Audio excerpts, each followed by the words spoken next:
our lives, right? We know this as spiritual practitioners in unity, and I felt like we've been dealing with this coronavirus for so long. Let's look at that. Let's look at what our thoughts and beliefs are around that, shall we? All right, so let's start with, where do we get our beliefs from? You know, the ones that say what's right, what's wrong, who belongs, who doesn't belong.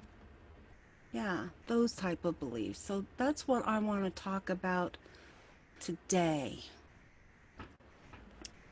Now, I'm going to have some questions for you during the day, during this talk, and I'm just trying to pull up my PowerPoint so that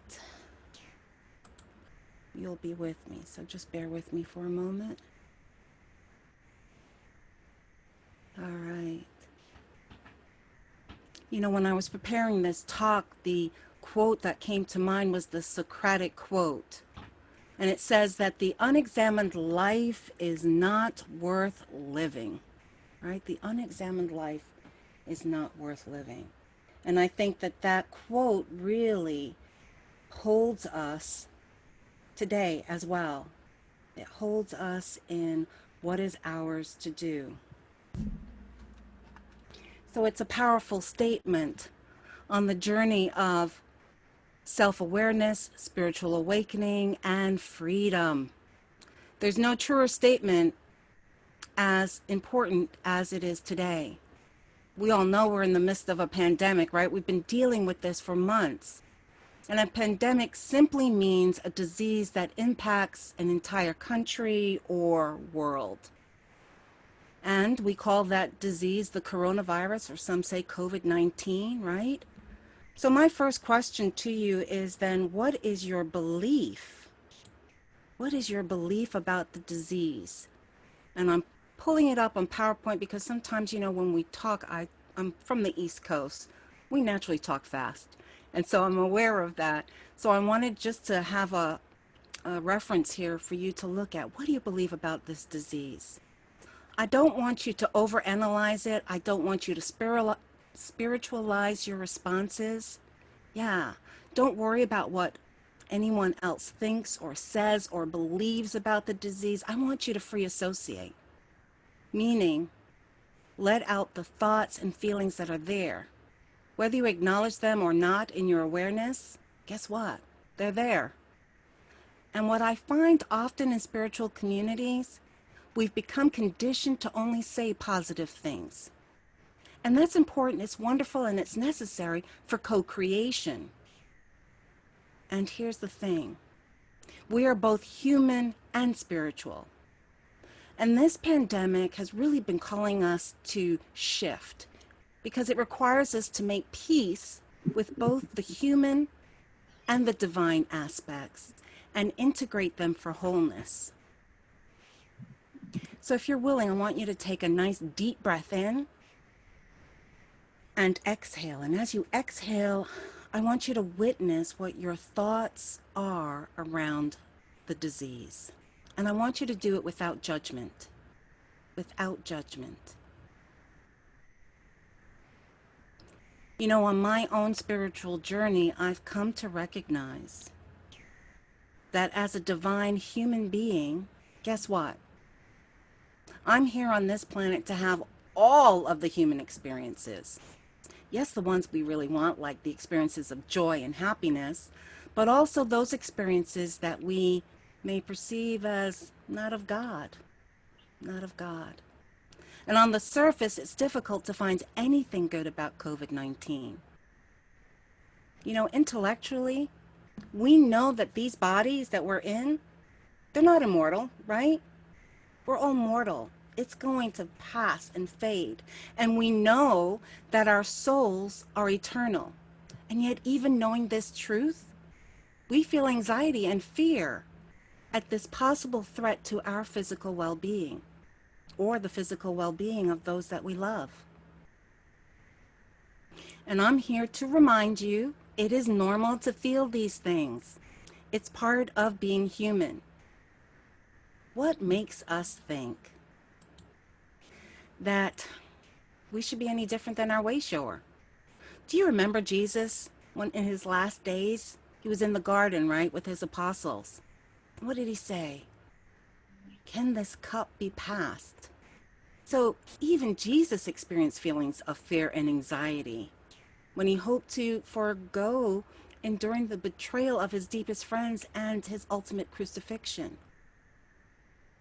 Now, as a spiritual person, it's often difficult to allow ourselves to feel anxious. We may have a belief that, we shouldn't feel this way. Maybe it reflects poorly on us as spiritual practitioners. And maybe we question our faith and our centeredness. Well, I'm here to tell you, my friends, it's a myth.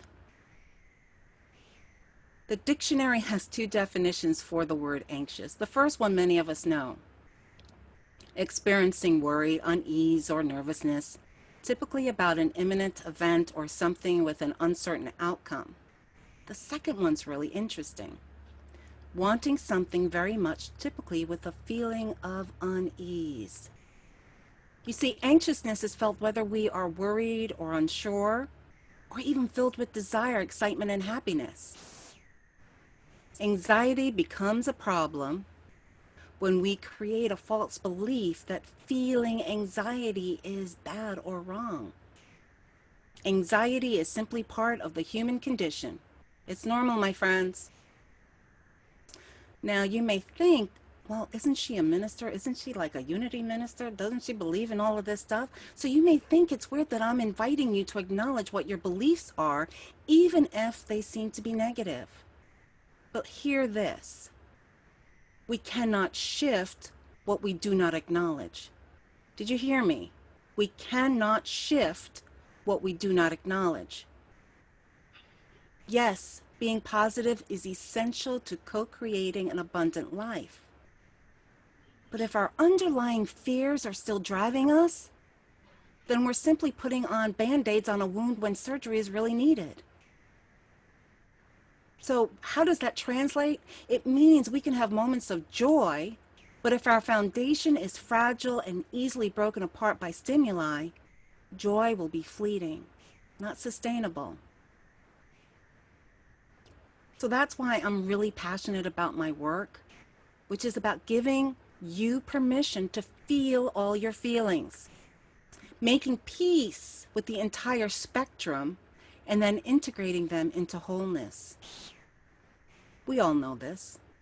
It's in our resistance, right? What we resist persists, right? We know that. We've been saying it. It's in our resistance to what is that we create angst and suffering. So where do our beliefs come from? Where would we get the belief that feeling anxiety, fear is bad and to be avoided at all costs? Well, I can share my journey. I learned that feeling anxiety or fear was wrong. I can remember being taught by my parents that being afraid or anxious wasn't acceptable. And this belief came partly from their inability to cope and nurture kids. They had us when they were young. And partly from wanting us to be perceived by others as strong, which they felt would keep us safe. That, my friend, is a myth. Can you remember when you first came onto this planet as a child? As children, we are unconditional love and light. And as we get older, we are told the rules. First, it's the rules of our family system. Then it's the rules of how to behave in school and how to behave in church. And then it's how to fit in and behave appropriately within our culture, within our society. You see, this conditioning eventually becomes our view of the world. It becomes our belief system. All of the systems that are here on the planet right now, humanity, humans, they've created this over time, and it becomes ingrained into our own belief system. Depending on how our earliest cultural indoctrination occurred, is how intrinsic those beliefs have become. How we are taught, raised, and developed becomes internalized in our psyche so much that we come to believe our understanding and perceptions are the right ones. And most importantly, the only one that matters. It's in our ability to understand that our beliefs are simply manufactured, people, manufactured by other humans whom we've gone into agreement with. That is one of the most powerful concepts in our ability to change our thoughts and perceptions. Understanding that many of our embedded beliefs are fabrications, are constructs. That allows us to analyze, release, and then embrace new beliefs, which shifts our consciousness and enables us to co-create the world we choose to inhabit. Now, I know some of you are probably thinking, that girl's gone crazy. What's up with that, Reverend? Don't we need rules? We need rules for our society. If we don't have them, there'll be chaos. And you know, on some level, I do agree. It's important to know how to navigate society and how to positively contribute, right? It's a good thing for the individual and for the group collective. It helps us all to get along together, right? Think of it like the rules of the road, right? When we're driving down the road to our destination, it's vital to our survival and safety to know that most people on the road understand when to stop, yield to another vehicle, which side of the road to drive on, how fast to go, how to change lanes, right? All of that. The rules of the road provide a way for all of us to shop, visit friends and family, travel, and much more with a relative certainty of doing this without killing ourselves or others. The problem occurs when the rules of the road become a hindrance, outdated, no longer viable, or no longer useful to us. So I'll give you an example. As cars were coming into the mainstream in the early 1900s, there were quite weird rules. Virginia, that's what it said. Women are prohibited from driving a car on Main Street unless her husband is walking in front of the car waving a red flag. Wow, that seems really strange. This rule was implemented as a means to slow down women drivers from spooking horses and killing pedestrians. Can you imagine if this rule was still in force today? We would call it insanity, among some other things. This rule would harm lots of people today if it was still an accepted rule of the road. The rule had to be analyzed. Does it work? Is it a hindrance? If it is, release, and then new rules are added. And I gotta tell you, our personal beliefs work the same way. A belief system that made sense to our parents or grandparents may no longer be applicable for us today. But often we think that their beliefs are our beliefs because we simply choose not to examine them to determine if they make sense for us today. And sure, we may be willing to change how we integrate like technology and scientific improvements, but often when it comes to intangible concepts such as emotions and faith, sexuality, and gender, we're less willing to examine whether our understanding and beliefs make sense, are still valid, and are even ours or just what we've been conditioned to believe. So my next question to you is about a new rule that's come up.